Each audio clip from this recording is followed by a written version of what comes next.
இந்த மாதிரி கிறிஸ்பியான வத்தல் எப்படி செய்யலாம்னு பார்க்கலாமா? பார்த்துட்டு உங்களுக்கு பிடிச்சிருந்தா மறக்காம ஒரு லைக், சப்ஸ்கிரைப் பண்ணலாம். சப்ஸ்கிரைப் பண்ணி சப்போர்ட் பண்ணுங்கள்.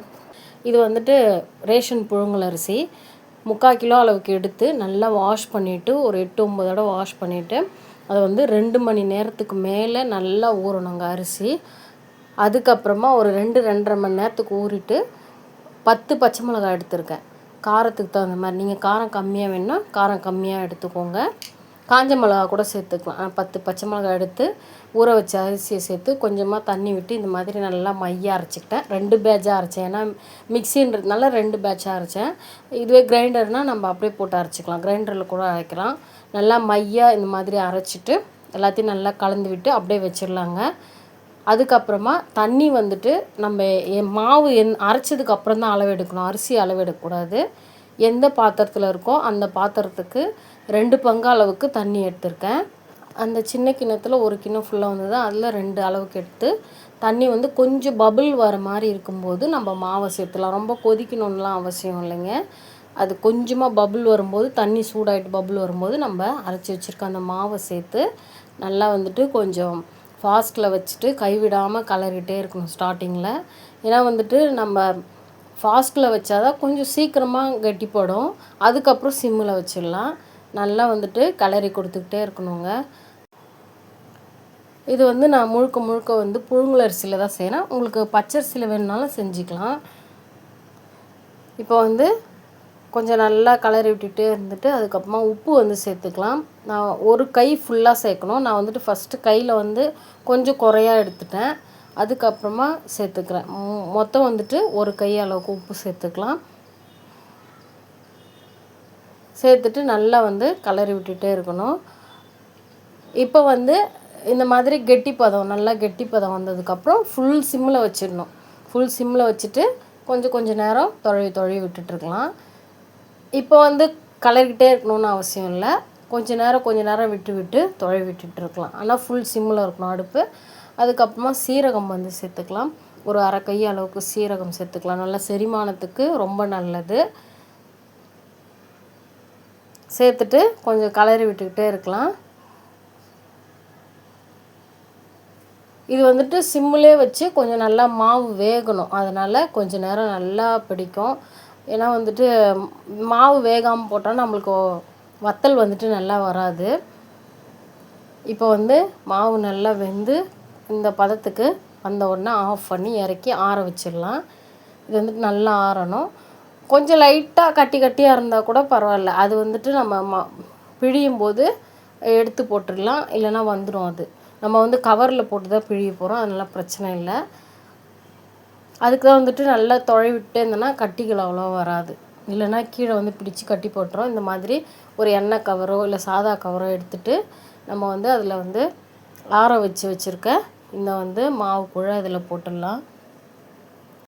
நம்ம வந்து இந்த மாதிரி செஞ்சு வச்சுக்கிட்டோம்னா நம்மளுக்கு வந்து வத்தல் வந்துட்டு 1 வருஷத்துக்கு மேலே கூட நல்லாயிருக்கும். எதுவுமே ஆகாது. நம்ம இந்த மாதிரி போட்டு காய வச்சுட்டோம்னா சூப்பராக 1 வருஷத்துக்கு மேலே நீங்கள் வச்சு பொரித்து சாப்பிட்லாம். நல்லாயிருக்கும். இப்போ வந்துட்டு நம்மளுக்கு தேவையான அளவுக்கு புழிகிற அளவுக்கு மட்டும் அந்த கவரில் போட்டுட்டு அதுக்கப்புறமா அதை வந்து டைட்டாக பிடிச்சி கட் பண்ணி நம்ம போட போகிறோம். இப்போ வந்துட்டு இந்த அளவுக்கு ஒரு 3/4 கவர் அளவுக்கு எடுத்துக்கலாம். எடுத்துட்டு லைட்டாக சிசரில் கட் பண்ணி வச்சுக்கலாம். அப்படியே துணி போட்டு வச்சுட்டு ரெடியாக அப்புறமா நம்ம வந்து கட் பண்ணிட்டோம்னா டக்குன்னு வந்து பிழிஞ்சிடலாம். முன்னாடியே கட் பண்ணிட்டோம்னா கீழே வந்து சிந்திடும். அதனால் துணி போட்டுட்டு மாவெல்லாம் கரெக்டாக அதில் வந்து அந்த கூழெல்லாம் போட்டு அதுக்கப்புறமா கட் பண்ணிவிட்டு இந்த மாதிரி உங்களுக்கு எப்படி தேவையோ அந்த ஷேப்பில் வந்து நீங்கள் போட்டுக்கலாம். இதே மாதிரி சுற்றி முறுக்கு மாதிரி கூட போட்டுக்கலாம்.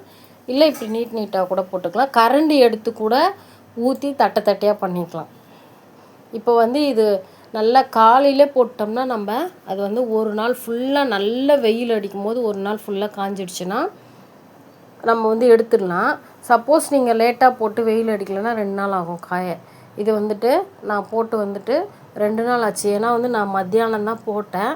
அன்றைக்கி சரியாக காயலை. அப்புறம் மறுநாள் காஞ்சிடுச்சு. இப்போ வந்து இதில் வந்து தண்ணி தெளித்து ஒரு 2-3 மணிக்கெலாம் நல்லா காஞ்சிடுச்சு. மறுநாள் ரொம்ப நேரம் எடுக்கல.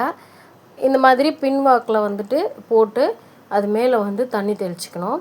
முன்னாடி இல்லை, பின் சைடு போட்டு தண்ணி தெளிச்சுட்டு அதுக்கப்புறம் அதை வந்து எடுத்துடலாம்.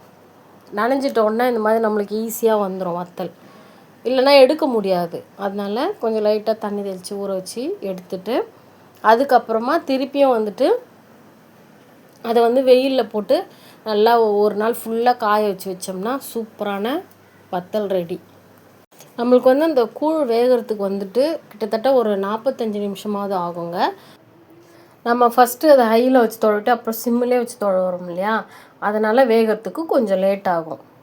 அடுப்புனா டக்குன்னு வந்து நம்மளுக்கு 1/2 ஹவருக்கு அந்த மாதிரி சீக்கிரமாக ஆகிடும். கேஸ்னால் கொஞ்சம் லேட் ஆகும். இப்போ வந்து நான் எடுத்து காய வச்சுட்டேன். அதாவது ஒரு 1 மணி 2 மணி வரைக்கும் காய்ஞ்சா போதும்.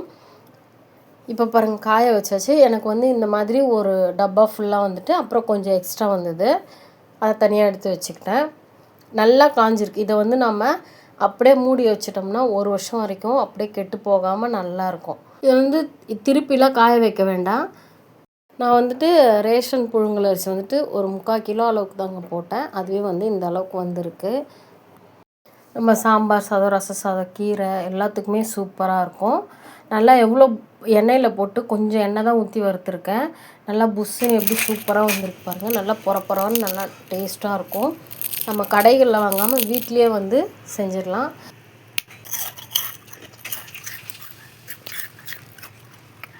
நல்லா கிறிஸ்பியாக அந்த சவுண்ட்லேயே உங்களுக்கு தெரியும். சூப்பராக காஞ்சி நல்லா வறுபட்டுருக்கு. இன்னும் கொஞ்சம் வந்து நம்ம அதை கூழை காய்ச்சறதுக்கு கொஞ்சம் கஷ்டமாக இருக்கும். அப்படி நம்ம கஷ்டப்பட்டோம்னா இஷ்டப்பட்ட மாதிரி சாப்பிட்லாம். உங்களுக்கு இந்த வீடியோ பிடிச்சா மறக்காம ஒரு லைக், சேனலுக்கு சப்ஸ்கிரைப் பண்ணி சப்போர்ட் பண்ணுங்கள். நன்றி, வணக்கம்.